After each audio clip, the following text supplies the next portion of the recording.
Back here in Washington, breaking news on the crisis for the U.S. Secret Service. We are learning right now about another possibly serious security lapse on top of last week's major incursion into the White House by a man with a knife. This one, different, in Atlanta. Chief Congressional Correspondent Mike Emanuel is live on Capitol Hill tonight with this story. Good evening, Mike. Well, Brett, good evening. Sources say there was a security breach 2 weeks ago when President Obama visited the CDC in Atlanta. A security contractor with a gun and a criminal record was allowed on an elevator with the President of the United States, violating Secret Service protocols. Whistleblowers came forward, and Utah Republican Congressman Jason Chaffetz calls the incident outrageous.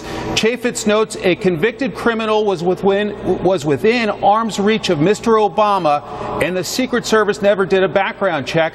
That was 3 days before the recent fence-jumping incident at the White House.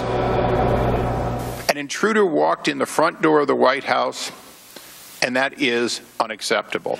Republican Chairman Darrell Issa and the House Oversight Committee sought answers from the Secret Service about a September 19th incident when Omar Gonzalez jumped a White House fence, ran across the north lawn, entered the mansion, through the cross hall, into the East Room, and was eventually detained on the crosswalk hall outside of the Green Room by an off-duty member of the counter-assault team. Issa wanted to know why Gonzalez wasn't stopped sooner. We have an automated system that can lock down the White House. $800 million a year, and that door was unlocked with no one standing at it when Mr. Gonzalez came through it. Is that correct? The door was unlocked at the time of Mr. Gonzalez's entry. That's correct. Republican Jason Chaffetz said agents should be allowed to do whatever it takes. Perhaps more lethal force is necessary, and I want those Secret Service agents and officers to know at least this member of Congress has their back. Secret Service Director Julia Pierson said a variety of agencies, including Secret Service, had previous interactions with Gonzalez, who is suspected of suffering from PTSD before the White House incident, and yet he still got through. It's clear that our security plan was not properly executed. This is unacceptable, and I take full responsibility, and I will make sure that it does not happen again. A Democrat on the panel said the agency needs an overhaul. The time is ripe for a 21st century makeover of the Secret Service. Another Democrat said Pierson's priorities are out of order. And I wish to God you protected the White House like you're protecting your reputation here today.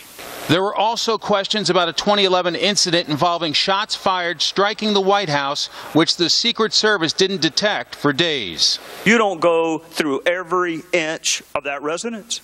You explain to the jury why a housekeeper found evidence of the shooting and your agency did not. It's difficult to see at night. How about here? Officers can you hear at night? Florida Republican John Mica even offered a simple solution. Have you ever heard of these guys? After a closed-door classified session, Chaffetz sounded this alarm. The more I learn, the worse it is, and that scares me. Late today, House Homeland Security Chairman Michael McCaul announced plans to offer legislation creating a blue ribbon panel of experts to conduct a top-to-bottom review of the Secret Service. Clearly, many lawmakers think the problems are systemic and not just mistakes. Brett? And Mike, quickly, the Secret Service is not responding to this gun in the elevator story. No, I've been in contact with them. They said they were checking it out, but they have not gotten back to us as of showtime.